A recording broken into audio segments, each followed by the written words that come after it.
Good morning. Welcome to Between Two Flamingos. My name is Brian Ridenauer. I'm the student pastor at North Nixa Baptist Church, and I'm Travis Edwards, the pastor here at North Nixa Baptist Church. Brian, it is a special day today, a day of remembrance. it is. It's hard to believe that 17 years ago,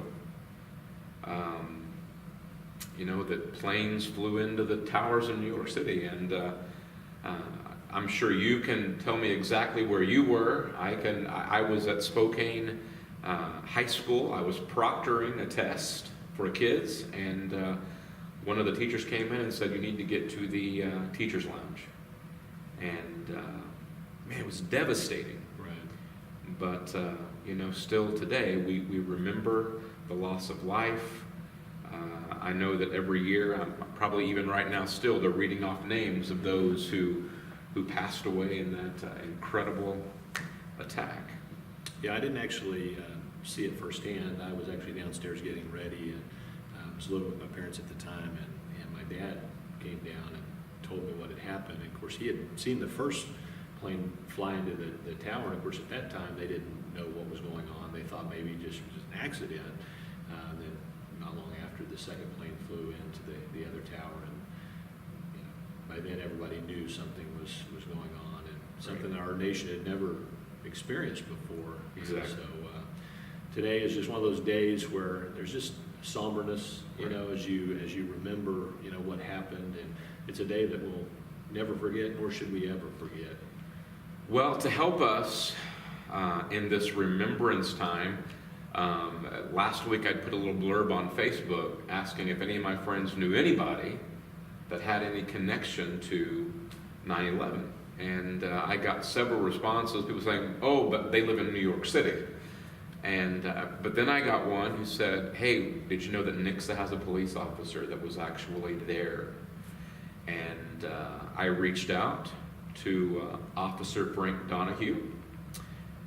Officer Frank, I'm going to invite you to come up. He has graciously accepted our invitation to share about that day, his perspectives. So, sir, welcome. It's good to have you. Thank you. So, if I understand it correctly, we had conversed a little bit. You were a detective for the New York City Police Department. Correct. And you were there in New York City the day of the attack. So kind of tell us about that. What were you doing that day and the days following? Sure. Well, I woke up to the radio, as I normally did. I was married at the time with my wife, Nicole, and she was in her 9th month of pregnancy. Anyway, we woke up hearing with the news, and they're saying a plane hit the World Trade Center. I said, wow. And I'm thinking, like a lot of other people, I'm sure were thinking it was a small passenger plane, but it's still going to be a big, big deal. And the World Trade Center was in the precinct I worked in, the first precinct. So I wasn't quite sure how my day was going to go at that moment, because I was scheduled to do election duty. It was a primary for the mayoral race that day, Okay. And they actually credit maybe that saving a lot of lives because people were delayed in getting voting. into work to vote. Right. Okay. So anyway, so hearing that news, and I rushed to turn the TV on and see what's going on, and that's when I saw the second plane hit the other World Trade Center. And I was shocked. I was shocked like anybody else was watching it, and I thought, oh my God, what's going on here? Now, how close were you to where the trade centers were? I lived in Manhattan, so I was approximately 2 miles away from where World Trade Centers were. And how long had you been a police officer detective at this point? I was in my 18th, 19th year. Okay. So from where you were in Manhattan after it happened, I'm sure you could see in the air just the cloud of Right, you smoke. can see the flume of smoke, and I actually went up to the top of my building on the roof, which I'd lived there for almost 20 years at that point. I never went to the roof of the building because I was always told, don't go up there, you get evicted. But anyway, this was extenuating circumstances, and I went up and you could see, and you could watch it. We saw them, collapse the World Trade Centers and all. And, so at that point, you know I had to go into work. And everything else was wiped from the schedule that day, I was quite certain. So I wound up going to my resident precinct, which was the 13th precinct, which is located in Gramercy Park in Manhattan, which is a pretty nice area in Manhattan. And it was just, you know, walking in there and flooded with cops, you know, either detectives or uniform cops. And you know, it was chaotic, but then again, people were trying to get things done and organize things as to what we were going to do. And, you know, the threat was still happening as far as we were concerned. And as a matter of fact, while I was in the 13th precinct, which was, like I said, 2 miles away from the Trade Center, somebody yelled out, "There's somebody in the building, we think he has a bomb." And I'm telling you, it was like scary as hell, but you know, it was just like everybody's looking for this guy. And I don't know how that came about, but it wound up being, well, you know, after 20 minutes of frantically searching for this guy and nothing was found, and somebody says, you know what, it's not founded. So we went on, and then it was, I got together with a sergeant. I don't know who he was. We were in plain clothes, and he just filled out a roster, and he got about 8 other detectives. And he says, okay, we're all going to go downtown around the Trade Center area, and we're going to see if we find any injured people, dead people, witnesses, any information that we could gather. And that's what we did. We went down there, and it's just people looking to get out of there. When we got down there, it kind of seemed like a snowstorm in a sense. It was all this, you know, gray ash falling on us, and it was accumulating on the ground. And we were about 2 blocks east of where the Trade Centers were. We were right by City Hall. So then we went to NYU Downtown Hospital, to the emergency room, thinking we're going to find people injured there, and we'll interview them and all, but nobody was coming in except firemen were coming in, you know, with injuries, and so we really didn't do much there because nothing was really coming in. So at that point, did you kind of realize, okay, there's not injuries coming in, we're talking about a whole lot of death involved? Right. We were kind of assuming at that point that anybody that was still there was probably dead, and most people that could get out of there got out of there and got as far away from there as possible. And that's another thing, you know, just to back up, leaving my apartment. It was in an apartment complex called Stuyvesant Town, and I left my apartment. I'm walking along 14th Street, and it just seemed like a movie from like World War II, about World War II, where people are just scurrying through the streets in panic and frantically, you know, not knowing what to do and all. And I remember at one point I saw a priest, and I'm Catholic, but I saw this priest who I knew from my church, and I remember saying, "Hey, Father," you know, because I felt it's a good point to make a connection with God today. And then this was on my way to the 13th precinct, and then of course I got to the 13th precinct. So in the days following, you know, what was your role? What were some of your responsibilities? Well, it was kind of a rescue mission. You know, everybody thought there were still survivors, and there were. People were being rescued the days following. But you know, I remember my partner was Steve George, and we just threw on our NYPD rain jackets, as we call them, and we went to Ground Zero. And it was rubble just all over. It just totally transformed the landscape to being unrecognizable. And I knew that area very well. I mean, I knew that as a kid. And you were just kind of looking to see if you saw anything. But there were, at that point, thousands of cops and firemen and rescue workers, all kind of doing the same thing. But it was very loosely organized, you know. At least amongst the police department, we didn't really have like, we weren't told what to do so much as just go out, and if you find anything, you know, do what needs to be done. And that's kind of what our mission was. And we were just, you know, when we were trying to help other rescue units, either firemen or whatever, and things like that. And it was just kind of a surreal feeling that day and the following days after. Well, I know this is definitely an emotional topic, but did you lose fellow officers? I mean, the people that you had personal friendships with? Yeah, I mean, probably 15 to 20 people that I knew got killed, and not all cops, but most of them were either cops or firemen, and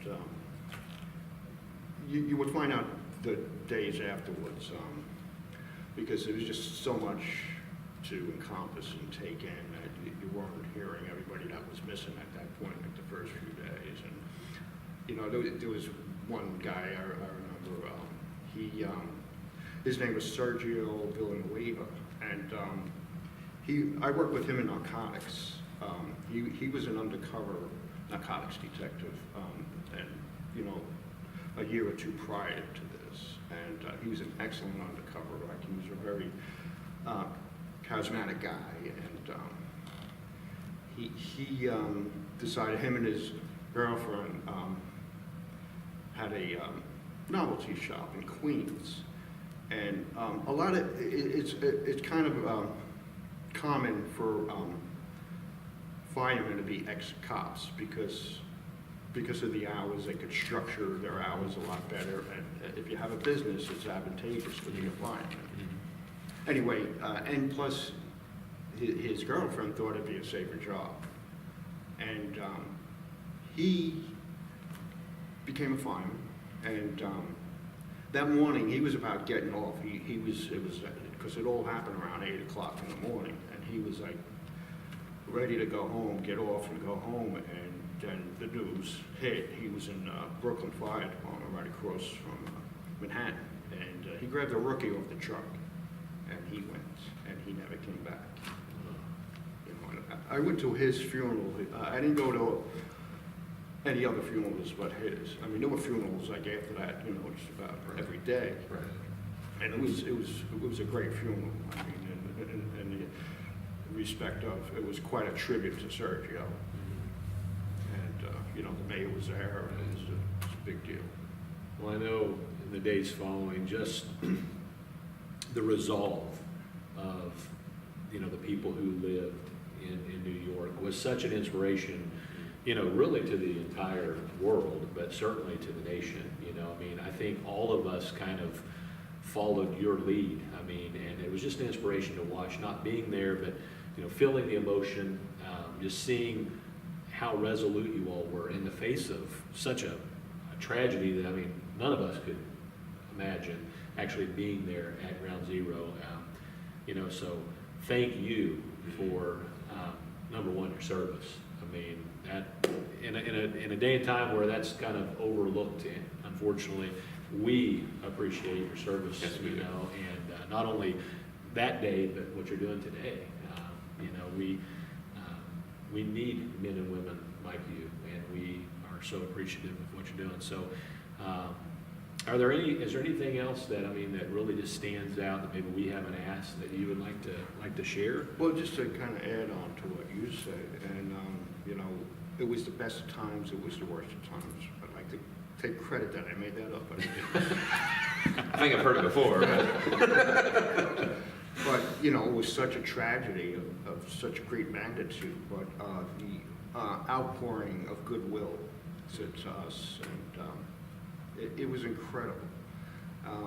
You know, the aftermath, it was the first precinct was, it was nonstop food being delivered to our place.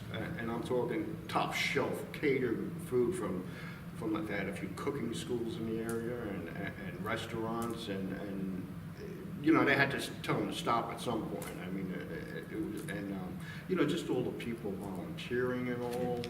And we kind of joked about it, you know, like people waving to us and thanking us, and you know, say, yeah, give it another 2 weeks, they'll be giving us the finger again, you know, but, and I mean that as a joke, because it's just, it's New York, it's what we're used to, and there's a story I heard, I think Giuliani told it, he was our Mayor Giuliani, when President Bush came to town, there was the big motorcade from Gracie Mansion downtown to Ground Zero.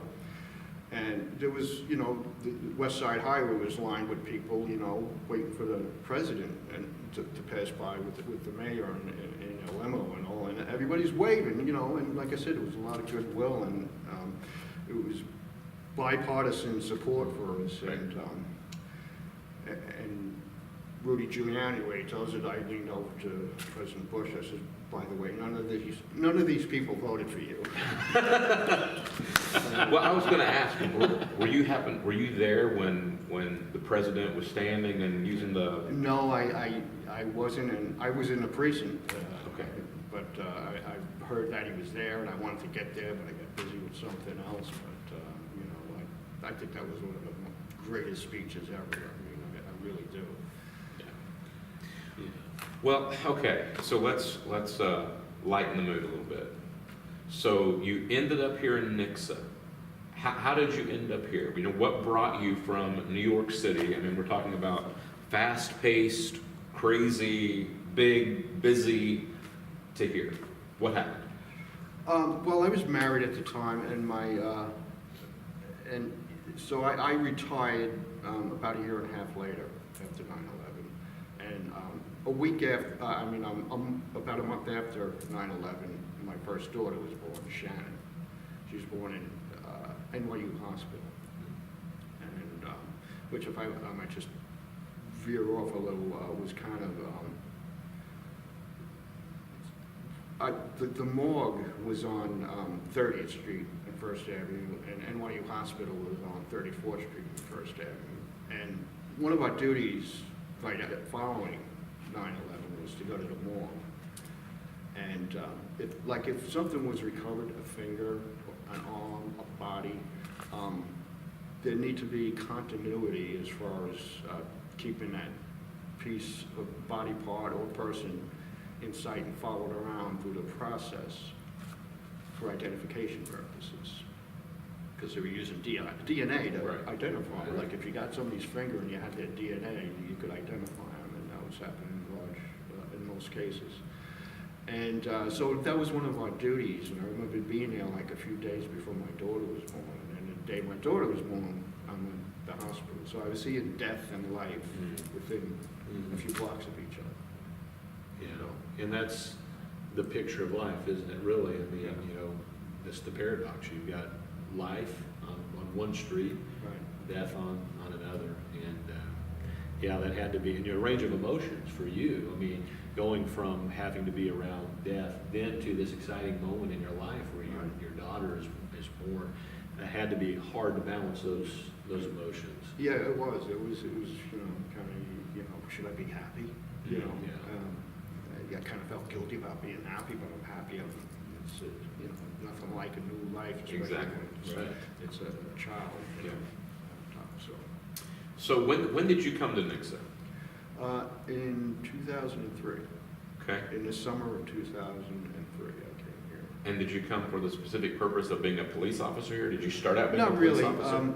You know, I'm just doing this until my dream job comes along, which is to play kazoo in a rock and roll band, but there doesn't seem to be a need for one. We have a lot in common. I tell people all the time, I can only play the kazoo. Yeah. Maybe we had to form our own band. Yeah, we can do that. But my wife's parents lived here, and Okay. you know, she wanted to get out of New York, understandably so, and you know, 9/11 really changed my perspective on life, and because I thought I'd never leave New York. You know, I loved it there, and I still do. But I kind of had to look at things differently. I had to look at, you know, are we going to get hit again? Is my daughter safe there? And so I decided, you know, we were actually planning on, we were going to look in Florida for houses, but we decided on staying in Missouri when we were visiting her parents, and I'm glad we did. I like the change in seasons. It's beautiful here, it really is. I mean, I miss New York though.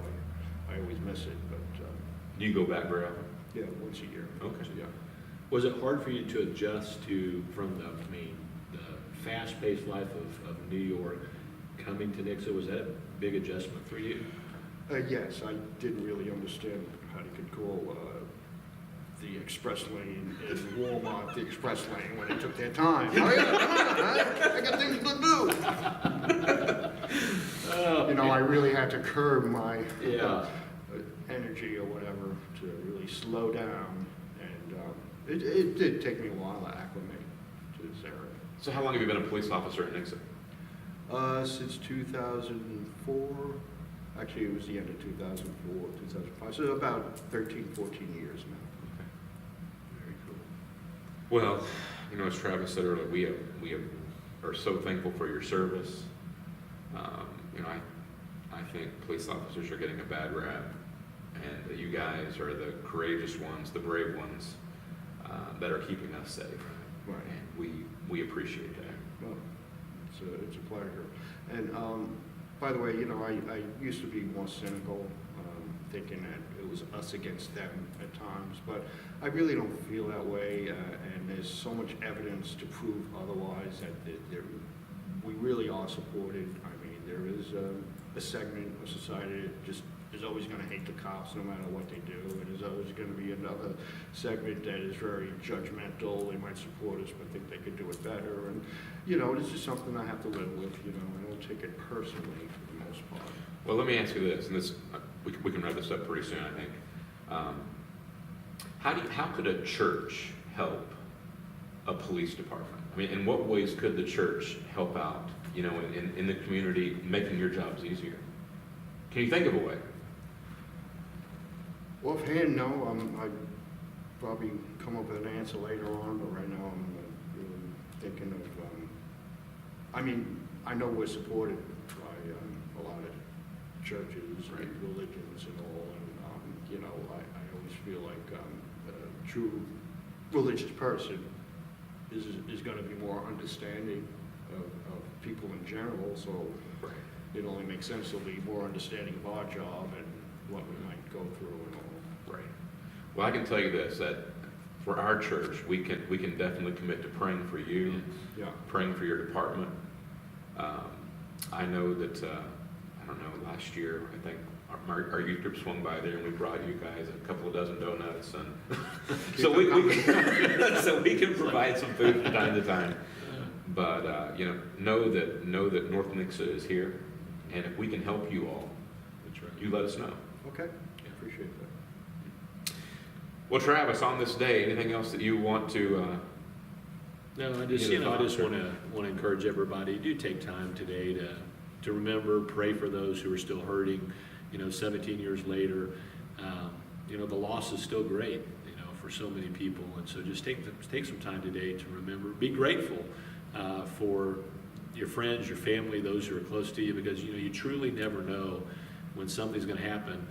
So just hug those that are close to you today and tell them how much you love them, and just take time to remember today. And just thank you again for being with us today. We really, really appreciate you taking the time to come and share with us. Okay.